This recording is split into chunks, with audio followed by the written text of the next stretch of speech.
इन भरूच चेनलना अहेवाल बाद लपड़क शिक्षकने काढी मुक्ति शाळा। शिक्षके वाली साथे शारीरिक कृत्य कर्युं होवाना अहेवाल बाद शिक्षक सामे कड़क पगला लेवाया। शाळा संचालकोए इन भरूच टीमनी पासेथी शिक्षके करेला कृत्योना पुरावा मेळवी लपड़क शिक्षकने माफीपत्र लखावी छूटा करी देवाया। इन भरूचना अहेवाल बाद गरीब कामदारोना बाकी पड़ता नाणां चूकवाया। पटेल वेलफेर होस्पिटल सामेनी शेरपुराना उपसरपंच नदीम भीखीनी लड़ाई रंग लावी।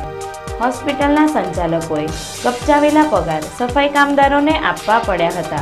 ભરૂચ લોકસભાની બેઠક ઉપર કયા પક્ષનો કયો ઉમેદવાર તે વાતને લઈ કુતૂહલ સર્જાયું હતું। 5 ટર્મથી બિરાજમાન મનસુખ વસાવાને રિપીટ નકારાઈ તો નવો ચહેરો કોણ? ભરૂચ લોકસભાની બેઠક ઉપર 4 પાંખીઓ જંગ ખેલાઈ, તેમાં કોઈ જ બેમત નથી। ઘનશ્યામ પટેલને ટિકિટ અપાઈ તો મંડળીઓનો લાભ લઈ મત બેંક સાચવી શકાશે।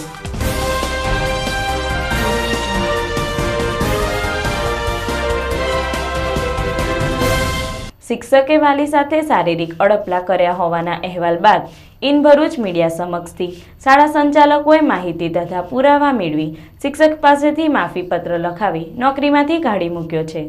ભરૂચના જાડેશ્વર વિસ્તારમાં પોતાના પુત્રનો પ્રવેશ લેવા આવેલા એક પિતાને પોતાના ઘેર બોલાવી આધેડ શિક્ષકે અશ્લીલ અડપલા કરવાનો કિસ્સો મીડિયામાં બહાર આવતા જ હેપતાઈ ગયેલા શાળા સંચાલકોએ મીડિયાની હાજરીમાં જ શિક્ષક પાસે માફીપત્ર લખાવી પાણીચો આપી દીધો હતો।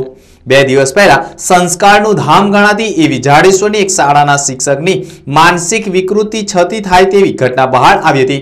પોતાના પુત્રના શાળા પ્રવેશ માટે ગયેલા પિતાનો મોબાઈલ નંબર મેળવી શિક્ષકે તેમના પોતાના ઘેર બોલાવ્યા હતા, જ્યાં શિક્ષકે પોતાના ઘરના પહેલા માળે રૂમમાં બોલાવી તેમના ગુપ્તાંગને પકડી લઈ અશ્લીલ હરકતો કરી હતી, જેના જવાબમાં વિદ્યાર્થીના પિતાએ શિક્ષકને 2-3 તમાચા મારી દીધા હતા। જેનું કામ વિદ્યાર્થીઓના શિક્ષણ અને સંસ્કાર આપવાનું છે તેવો શિક્ષક જો માનસિક વિકૃત ધરાવતો હોય તો તે વિદ્યાર્થીઓને શિક્ષણ અને સંસ્કાર કઈ રીતે આપી શકે? સાથે જ વર્ષોથી આ શાળામાં માનસિક વિકૃતિ ધરાવતો શિક્ષક હોય તો તેણે કેટલા વિદ્યાર્થીઓ કે વાલીઓ સાથે આવું દુષ્કર્મ કર્યું હશે? તેવા પ્રશ્નાર્થ સાથે વાલીઓ અને શાળા અને વિદ્યાર્થીઓના હિતમાં શિક્ષકની માનસિક વિકૃતિઓનો મીડિયામાં પર્દાફાશ કર્યો હતો। મીડિયામાં માનસિક વિકૃતિ ધરાવતા શિક્ષકના અહેવાલ પ્રસારિત થતા જ શાળા સંચાલકો ચોંકી ઉઠ્યા હતા। શાળા સંચાલકોએ મીડિયા પાસેથી પુરાવા મેળવી તાત્કાલિક ધોરણે શિક્ષક સામે કાર્યવાહી હાથ ધરી હતી। શાળાની પ્રતિષ્ઠા અને વિદ્યાર્થીઓના ભાવિને ધ્યાનમાં લઈ શાળા સંચાલકોએ મીડિયાની હાજરીમાં જ લપટ શિક્ષક પાસે માફીનામું લખાવી તાત્કાલિક ધોરણે પાણીચો આપી દીધો હતો। ઉલ્લેખનીય બાબત એ છે કે શાળાના શિક્ષક જો તેની મર્યાદા ચૂકી જાય તો તેની સીધી અસર સમાજ પર પડે છે। વિદ્યાર્થીઓની સંસ્કારિતા પણ જોખમાય છે, એટલે જ્યાં પણ શિક્ષક પોતાનું શિક્ષકત્વ ગુમાવે ત્યાં તત્કાલ તેને તેની ફરજમાંથી મુક્ત કરી સજા અપાય તે અત્યંત જરૂરી છે। 12મી તારીખે જે ન્યૂઝ આવેલી સ્કૂલની પેલી અશ્લીલ હરકતો જે એક સાહેબે શિક્ષકે કરેલી એમની ઉપર કડક એકદમ પગલાં લેવામાં આવેલા છે અને એમને એ સ્કૂલમાંથી સસ્પેન્ડ કરી દેવામાં આવે છે। અને મીડિયાનો ઘણો જ આભારી છું કે જેમણે આ વસ્તુ સ્કૂલની સાથે ચર્ચા કરી, સ્કૂલે બહુ અગત્યના અને તરત જ પગલાં લીધા છે। બીજું, મીડિયાએ ઘણો એવો સારો રોલ નિભાવ્યો છે અને સ્કૂલે બી બહુ જ ઘણો સપોર્ટ કર્યો છે અને તરત જ જે પગલાં લીધા છે પેલા શિક્ષકને સસ્પેન્ડ કરી દેવામાં આવ્યો છે। બીજી વસ્તુ તમને કહેવા માગું છું કે તમારા બાળકને એટલીસ્ટ એટલું રાખો કે કોઈની પર વિશ્વાસ કરવો નહીં કે ગમે તેવા હરકતો કે એ બધી વસ્તુ થાય તો એટલીસ્ટ એ આવીને ભલે નાનો હોય કે છોકરો હોય કે મોટો હોય કે એના આવીને કહે કે એની મોટી બહેનને આવીને કહે કે ભાઈ મારી સાથે આવી રીતના આવો સાહેબ કરો છો। અને આપણે એની એક બહુ મોટી પદ્ધતિ છે કે સર કે આ વસ્તુ એક બહુ રિસ્પેક્ટિવ છે, પણ રિસ્પેક્ટ એવું કશું નથી હોતી, માણસની એક વિકૃતિ જ હોય છે આ રીતની। પટેલ વેલફેર હોસ્પિટલ સામેની શેરપુરાના ઉપસરપંચ નદીમ ભીખીની લડાઈ રંગ લાવી। હોસ્પિટલના સંચાલકોએ ગપચાવેલો પગાર સફાઈ કામદારને આપવો પડ્યો હતો। ભરૂચની ખ્યાતનામ પટેલ વેલફેર હોસ્પિટલના સંચાલકોએ ત્યાં કામ કરતા 4 સફાઈ કર્મીને વગર વાકે નોકરીમાંથી કાઢી મૂક્યા હતા। તેમનો બાકી નીકળતો પગાર પણ આપવાની ચોખ્ખી ના પાડી દીધી હતી। હોસ્પિટલના સંચાલકોની તાનાશાહી સામે શેરપુરા ગામના ઉપસરપંચ નદીમ ભીખીએ ઝુંબેશ હાથ ધરી હતી, જેમાં હિન્દુ અને મુસ્લિમ સમાજના જાગૃત નાગરિકો પણ જોડાયા હતા. આ લડત રંગ લાવી હતી. ગઈકાલે હોસ્પિટલના પ્રમુખ સલીમ ફાંસીવાલાએ ઘૂંટણીએ પડવું પડ્યું. તેમણે ચારેય સફાઈ કર્મીઓને તેમના હકના નાણાં આપવાની ફરજ પડી હતી. પટેલ વેલફેર ટ્રસ્ટ સંચાલિત પટેલ વેલફેર હોસ્પિટલના સંચાલકોનો ભ્રષ્ટાચારી ચહેરો સામે આવ્યો છે. સત્તા લાલચુ સંચાલકોની અણઆવડત અને અનીતિઓના કારણે આ હોસ્પિટલ અત્યાચાર અને અન્યાયનું ધામ બની છે. ટ્રસ્ટના બની બેઠેલા પ્રમુખ સલીમ ફાંસીવાલાએ થોડા મહિનાઓ અગાઉ બે દંપતીને કોઈપણ વાક વગર નોકરીમાંથી કાઢી મૂક્યા હતા, જેમના નામ જનકભાઈ સોલંકી, કંચનબેન સોલંકી, બકોરભાઈ સોલંકી, પૂનમબેન સોલંકી છે. તેમને તાત્કાલિક ઘર પણ ખાલી કરાવી દીધું હતું. આ લોકો હોસ્પિટલમાં પાણી ભરવા જાય તો સલીમભાઈ તેમના બોટલ ફેંકી દઈ ઉદ્ધતાઈ ભર્યું વર્તન કરતા હતા. 3 થી 4 વાર પગે પડવા છતાં નોકરી પર લેવા તૈયાર નહોતા. નોકરીની તલાશમાં તેઓ શેરપુરા ગામમાં પહોંચતા ઉપસરપંચ નદીમ ભીખીએ ચારેયને નોકરી પર રાખી રહેવા માટે ઘર આપ્યું હતું. બાદમાં 2 મહિના સુધી હોસ્પિટલના સંચાલકોને આ ગરીબોના નાણાં આપી દેવા વિનંતી કરી હતી. પ્રમુખ સલીમ ફાંસીવાલાએ વકીલને લઈને આવો એમ કહેતા નદીમભાઈએ સોશિયલ મીડિયા ઉપર સંચાલકોના તાનાશાહ સામે ઝુંબેશ હાથ ધરી હતી. સોશિયલ મીડિયા ઉપર તેમને વોરા પટેલ સમાજનું જબરજસ્ત સમર્થન મળ્યું હતું. લોકોએ હોસ્પિટલના અને સંચાલકો સાથેના ખરાબ અનુભવ કહેવાનું શરૂ કર્યું હતું. તો બીજા જે લોકોના નાણાં ઘાલવામાં આવ્યા હતા તે લોકોએ પણ અવાજ ઉઠાવવાની શરૂઆત કરી હતી. છેલ્લા 3-4 દિવસથી આ ચારેય લોકો અને કેટલાક જાગૃત નાગરિકો હોસ્પિટલમાં ધક્કા ખાઈ પૈસા ન આપવા હોય તો એગ્રીમેન્ટની કોપી આપવા વિનંતી કરતા હતા, પણ પ્રમુખ અસભ્ય વર્તન કરતા હતા. ગઈકાલે તો પોલીસ બોલાવી ગરીબ લોકોને ડરાવવાનો પ્રયત્ન કર્યો હતો, જેથી નદીમ ભીખી અને આ બીજા લોકો ચારેય સફાઈ કર્મીઓ સાથે હોસ્પિટલમાં જ ઉપવાસ પર બેસી ગયા હતા. ત્યારબાદ ઘટનાની જાણ થતાં દોડી આવેલા અબ્દુલ કામઠી, વાલ્મીકી સમાજના આગેવાન કિરણ સોલંકી, હુજેફા પટેલ, સુહેલ અકુબાત, સઈદ પટેલ, જુબેર પટેલનાઓએ વિરોધ કર્યો હતો. ડીવાયએસપી વાઘેલા અને બી ડિવિઝનના પીઆઈ શર્માએ હસ્તક્ષેપ કરી 6 થી 7 કલાક સુધી મામલો થાળે પાડવાની કોશિશ કરી હતી. આખરે પ્રમુખ સલીમ ફાંસીવાલાએ ઘૂંટણીએ પડી અને પોતાની ભૂલ સ્વીકારી ચારેયના એગ્રીમેન્ટના બાકી પડતા નાણાં ₹3,09,450 સાથે એગ્રીમેન્ટની કોપી આપતા આખરે સત્યનો વિજય થયો હતો. સવાલ એ ઊભો થાય છે કે જ્યારે આ ગરીબ લોકોને પૈસા આપવાના જ હતા તો આટલા દિવસ સુધી કેમ ના આપ્યા, અને આવા કેટલાય લોકોના નાણાં હોસ્પિટલ સંચાલકો દબાવીને બેઠા છે. ભરૂચ લોકસભાની બેઠક ઉપર કયા પક્ષનો કયો ઉમેદવાર તે વાતને લઈ કુતૂહલ સર્જાયું છે. લોકસભાની ચૂંટણીની તારીખ નક્કી થતાની સાથે ચૂંટણીમાં ઉમેદવારી કરવા રાજકીય કાવાદાવા શરૂ થઈ ગયા છે. ત્યારે ભરૂચમાં 5 ટર્મથી ચૂંટાઈ આવતા મનસુખ વસાવાની ટિકિટ કપાઈ તો તેના બદલે દૂધધારા ડેરીના ચેરમેન ઘનશ્યામભાઈ પટેલ પ્રખર ટિકિટના દાવેદાર હોવાનું જણાઈ રહ્યું છે. 1998થી ભરૂચ લોકસભાની બેઠક મનસુખભાઈ વસાવાએ જાળવી રાખી છે. ત્યારે વર્ષ 2019ની લોકસભાની ચૂંટણીની તારીખ જાહેર થતાની સાથે ભાજપમાંથી મનસુખ વસાવાને રિપીટ ન કરનાર હોવાની વાતને લઈ ભારે કુતૂહલ સર્જાયું છે. મનસુખભાઈ વસાવા ચૂંટણી બાદ ભૂગર્ભમાં જ ઉતરી જતા હોવાના આક્ષેપો અનેકવાર મતદારોએ કર્યા છે. હાલની ચૂંટણીમાં પુનઃ દાવેદારી કરનાર હોવાથી તેઓ પ્રજા સમક્ષ જોવા મળી રહ્યા હોવાનું ચર્ચાઈ રહ્યું છે. મનસુખભાઈ વસાવાને ટિકિટ નહીં અપાય તો ભરૂચ લોકસભાની ટિકિટના પ્રખર દાવેદાર દૂધધારા ડેરીના ચેરમેન ઘનશ્યામભાઈ પટેલ હોઈ શકે તેમ છે. તો સામે કોંગ્રેસમાં પણ ટિકિટ મેળવવા રાજકીય નેતાઓએ દિલ્હી ધામા નાખ્યા છે, જેમાં કોંગ્રેસમાંથી સુગર ફેક્ટરીના ચેરમેન સંદીપ માંગરોલા તેમજ યુવા કાર્યકર તરીકે ટિકિટના દાવેદાર શેરખાન પઠાણ પણ હકદાર છે. તો આમોદના મહેબૂબ કાકુજી પણ ટિકિટના દાવેદાર છે, કારણ કે તેઓના કાકા ઇકબાલ કાકુજી જેઓ 2 વખત લોકસભાની ચૂંટણી લડી ચૂક્યા છે અને તેઓ પ્રથમ વખત માત્ર 8,000 જેટલા નજીવા મતથી હાર્યા, જ્યારે બીજી વખત 28,000 મતથી હારી ચૂક્યા હતા.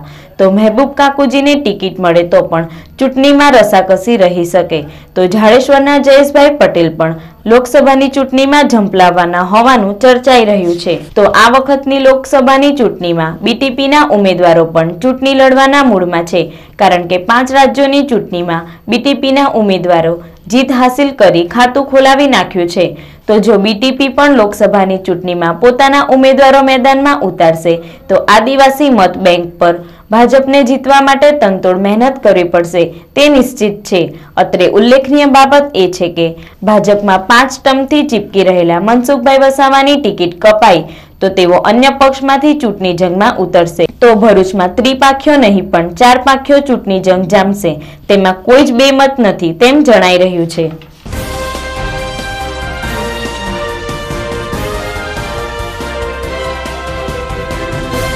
જૂના સુરવાડીમાં ખેડૂત પરિવારને 4 કલાક બંધક બનાવી 3 ટ્રાન્સફોર્મરમાંથી તાંબાના વાયરોની ચોરી કરી ગયા છે. અંકલેશ્વર તાલુકાના સુરવાડી ગામમાં ખેડૂત પરિવારના 3 સભ્યોને ડીઝલ નાખી જીવતા ભૂંજી મારવાની ધમકી આપી મારી તસ્કરો એકસાથે 3 ટ્રાન્સફોર્મર તોડી તેમાંથી કોપરની ચોરી કરી ફરાર થઈ ગયા હતા. મંગળવારે રાત્રિના 12 વાગ્યાના અરસામાં ત્રાટકેલી 12 થી વધારે તસ્કરોની ટોળીએ 4 કલાક સુધી પરિવારને બંધક બનાવી રાખ્યું હતું. સવારે 4 વાગ્યાના અરસામાં તસ્કરો ટેમ્પામાં નાસી છૂટ્યા બાદ મુક્ત થયેલા પરિવારે ગામમાં તથા પોલીસને જાણ કરી હતી. તમામ ઈજાગ્રસ્તોને સારવાર માટે જયાબેન મોદી હોસ્પિટલમાં ખસેડવામાં આવ્યા હતા. અંકલેશ્વર તાલુકામાં ટ્રાન્સફોર્મર તોડતી ટોળકીએ જૂના સુરવાડી ગામમાં આતંક મચાવ્યો હતો. ખેતરમાં જ મકાન બાંધીને રહેતા ડાભી પરિવારને 4.5 કલાક સુધી બાનમાં લઈ તેમને મારી તસ્કરો એકસાથે 3 ટ્રાન્સફોર્મર તોડી તેમાંથી કોપરની ચોરી કરી ફરાર થઈ ગયા હતા. ગામથી દૂર આવેલા ખેતરમાં મંગળવારે રાત્રિના 12 વાગ્યાના અરસામાં 12 થી વધારે તસ્કરોની ટોળકી ત્રાટકી હતી. તેમણે ડાભી પરિવારના સભ્યોને મારવાનું શરૂ કરી દીધું હતું. અચાનક થયેલા હુમલાથી પરિવારના સભ્યો ભયભીત બની ગયા હતા. તસ્કરોએ મારતા મહેન્દ્ર ડાભી, રાયસિંગ ડાભી તથા રણજીત ડાભીને ઈજા પહોંચી હતી. ટોળકીએ પરિવારને બંધક બનાવી 3 ટ્રાન્સફોર્મર તોડી તેમાંથી 1 લાખ રૂપિયા ઉપરાંતની કોપરની ચોરી કરી ગયા હતા. સવારે 4 વાગે ટેમ્પો બોલાવી તસ્કરો તેમાં બેસી ફરાર થઈ ગયા હતા. ડાભી પરિવારને જતા તેઓ કોઈને જાણ કરશો તો ડીઝલ નાખી જીવતા સળગાવી દઈશું તેવી ધમકી પણ આપતા ગયા હતા. ઈજાગ્રસ્તોને સારવાર માટે જયાબેન મોદી હોસ્પિટલમાં ખસેડવામાં આવ્યા હતા.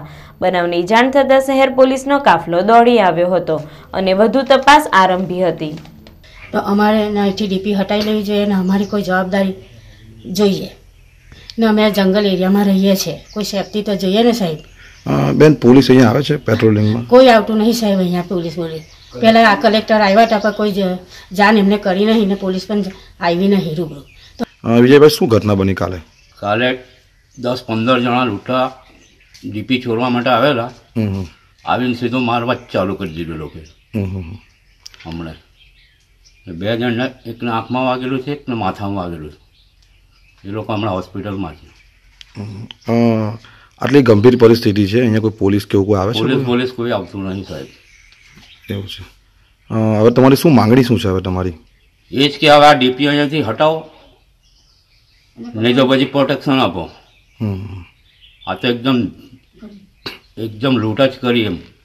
ભરૂચ તાલુકાના નબીપુર ગામે સાર્વજનિક હાઈસ્કૂલનું સંચાલન કરતા the Nabipur education and welfare ટ્રસ્ટમાં વહીવટદારની નિમણૂક કરવા ગ્રામજનોના એક પ્રતિનિધિ મંડળ દ્વારા જિલ્લા કલેક્ટરને રજૂઆત કરાઈ હતી.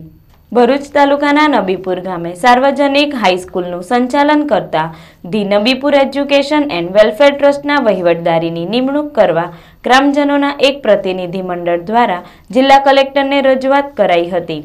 The Nabipur education and welfare ટ્રસ્ટના બંધારણ વિરુદ્ધ ચેરિટી કમિશનરના પીટીઆરમાં ફેરફાર નહીં થવા માત્રનો સહારો લઈ કેટલાક અસામાજિક તત્વોએ ટ્રસ્ટ કબજે લઈ લીધું હોય તેમજ શૈક્ષણિક ટ્રસ્ટને રાજકીય અખાડો બનાવી દીધેલ હોય, ઉપરાંત સદર 10મો દ્વાર શિક્ષક ભરતીમાં લાખો રૂપિયા ઉઘરાવી ટ્રસ્ટના હિસાબો જમા ન કરાવતા હોય, ટ્રસ્ટના બંધારણની ધરાર અવગણના કરી ગ્રામજનોને ટ્રસ્ટમાં સભ્ય તરીકે નોંધણી ન કરી ગ્રામજનોને તેમના હકથી વંચિત રાખી લોકશાહીના નિયમોનો ભંગ કરતા હોય, આ સમગ્ર બાબતોને લઈ સંસ્થા તેમજ ગામમાં અરાજકતા ફેલાવાનો ભય હોય, સદર શૈક્ષણિક ટ્રસ્ટના અભ્યાસ કરતા સેંકડો વિદ્યાર્થીઓના ભાવિને અનુલક્ષી ટ્રસ્ટમાં મદદનીશ ચેરિટી કમિશનર ભરૂચની વહીવટદાર તરીકે નીમવા તથા ટ્રસ્ટમાં થયેલ ગોબાગાચી અંગે તપાસ સમિતિ નીમવા આજરોજ નબીપુરના ગ્રામજનો દ્વારા સંયુક્ત સહીઓ કરી જિલ્લા કલેક્ટર રવિકુમાર અરોરાને આવેદનપત્ર પાઠવવામાં આવ્યું હતું. સેંકડો વિદ્યાર્થીઓના ભાવિ તેમજ શૈક્ષણિક સંસ્થાને લગતી બાબત હોય જિલ્લા સમાહર્તાએ તાકીદે પગલાં લેવા બાહેધરી આપી હતી. છેલ્લા 6-1 માસથી કેટલાક અસામાજિક તત્વોએ ટ્રસ્ટમાં ગેરબંધારણીય રીતે કબજો જમાવી લીધેલ છે અને આ સેંકડો વિદ્યાર્થીઓના ભાવિ સાથે સંકળાયેલો પ્રશ્ન છે અને એક શૈક્ષણિક સંસ્થાનને તેઓ રાજકીય અડ્ડો બનાવવા જઈ રહેલા છે. આ અંગે જિલ્લા કલેક્ટર શ્રી રવિ અરોરા સાહેબને અમોએ મદદનીશ ચેરિટી કમિશનર ભરૂચને વહીવટદાર તરીકે સદર ટ્રસ્ટમાં વિદ્યાર્થીઓ અને જાહેર ગામના હિતમાં નિમણૂક કરવા માટે અરજ ગુજારેલ છે. નામદાર જિલ્લા કલેક્ટર અને જિલ્લા વહીવટીતંત્ર વિદ્યાર્થીઓના હિતને ધ્યાનમાં લઈ આ અંગે ત્વરિત કંઈક પગલાં લે એવી અમારી નમ્ર અરજ છે. ખેતીમાં છાંટવાની નકલી દવાથી દૂર રહેવા માટે માર્ગદર્શન સેમિનાર યોજાયો હતો, જેમાં મોટી સંખ્યામાં ખેડૂતો ઉપસ્થિત રહ્યા હતા.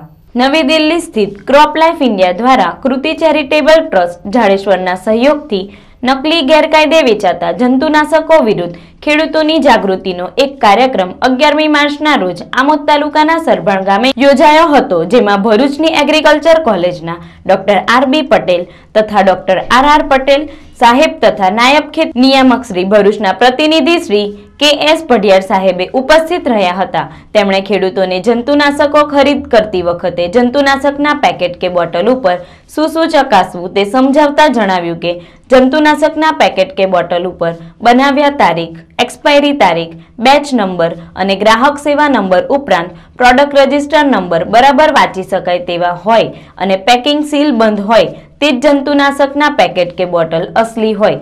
તેમ છતાં જો શંકા લાગે તો પેકેટ કે બોટલ ઉપર આપેલ ગ્રાહક સેવા નંબર ઉપર ફોન કરી બેચ નંબર, બનાવ્યા તારીખ, પેકિંગ કેટલા મિલીગ્રામનું છે તે જણાવી તે પેકિંગ બરાબર હોવાની ખાતરી કરીને જંતુનાશકોની ખરીદી કરી, જેથી નકલી ગેરકાયદે વેચાતા જંતુનાશકોથી બચી શકાય.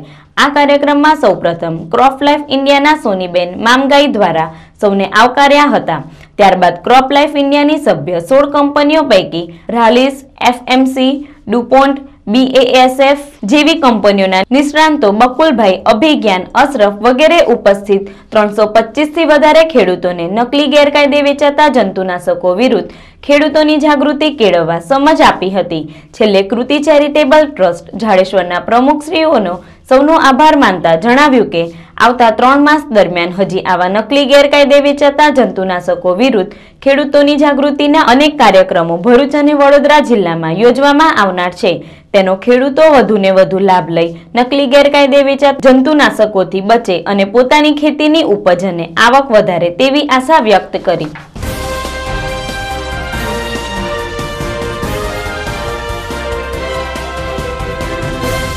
આમોદ સામૂહિક આરોગ્ય કેન્દ્રમાં સ્ટાફ ક્વાર્ટર્સ બિલ્ડિંગના બાંધકામમાં ચાલતો બેફામ ભ્રષ્ટાચાર બહાર આવ્યો છે. આમોદ સામૂહિક આરોગ્ય કેન્દ્રમાં સ્ટાફને રહેવા માટે નવીન બિલ્ડિંગનું કામ કરવા માટે એચ.સી. પટેલ નામની એજન્સીને હજારો આપવામાં આવ્યા છે. અરજદાર દ્વારા બાંધકામમાં ગુણવત્તાવિહીન મટીરીયલ વાપરી અને રાત્રિના સમયે લોકો સૂઈ ગયા પછી કામ ચાલુ કરી બેફામ ભ્રષ્ટાચાર આચરી રહ્યા હોવાનું લોકો દ્વારા અમારા પ્રતિનિધિના ધ્યાન ઉપર આવતા આરોગ્યના કાર્યપાલક ઇજનેર શ્રી મીઠાઈવાલાનો ટેલિફોનિક સંપર્ક કરી તેમના પાસે એસ્ટિમેટની કોપી માંગતા તેમના દ્વારા જણાવાયેલ કે તમને એસ્ટિમેટની કોપી નહીં મળે અને રાત્રિના કામ કરી ગમે એમ કરે, તમને શું લેવા દેવા, તમારે પેપરમાં મારા અને કાર્યપાલક ઇજનેરના નામ સાથે જે લખવું હોય તે લખી શકો છો. નબીપુર ગામે રિહેબ ટ્રસ્ટ દ્વારા ઠંડા પીવાના પાણીની 4 પરબ શરૂ કરાઈ. ભરૂચ તાલુકાના નબીપુર ગામ ખાતે રિહેબ ચેરિટેબલ ટ્રસ્ટ દ્વારા ઉનાળાની ગરમીમાં નાતજાતના ભેદભાવ વિના રાહદારીઓને પીવાનું ઠંડુ પાણી મળી રહે તે માટે 4 જેટલી રિહેબ પરબ શરૂ કરાઈ હતી. નબીપુર જામા મસ્જિદના ઇમામ ગુલામ રસૂલ કાંટર રવિ સાહેબની અધ્યક્ષતામાં સામાજિક સમરસતા એકતાની દુઆઓ ગુજારી નબીપુર નેશનલ હાઈવે સહિત કુલ 4 જેટલી રિહેબ પરબનું ઉદ્ઘાટન કરાયું હતું. આ પ્રસંગે ટ્રસ્ટના પ્રમુખ મહેબૂબ બોરિયાવાલા, ઉપપ્રમુખ મુબારક ભોભા, સેક્રેટરી કુઝલ ઘારુવાલા સહિત ગ્રામજનો અગ્રણીઓ ઉપસ્થિત રહ્યા હતા.